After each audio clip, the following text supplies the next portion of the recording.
The first thing that must be said is the president did not, in fact, say on September 12th that this Benghazi attack was an act of terror.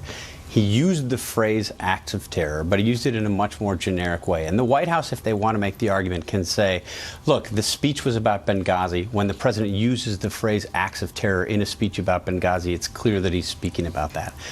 I don't actually buy that argument. I think that's a difficult argument for them to make, particularly given the context of what we saw over the subsequent 2 weeks. You saw an administration that went out of its way, in my view, to avoid calling what we saw in Benghazi a terrorist attack. And in fact, when Jay Carney finally acknowledged on September 20th in a gaggle, a press gaggle, that this was a terrorist attack, it was the top-line news item out of that gaggle. Mark Landler, the pool reporter from the New York Times, led his pool report and said the big news coming out of the pool report today is that Jay Carney finally acknowledged that this was a terror attack. This is, again, 8-9 days later.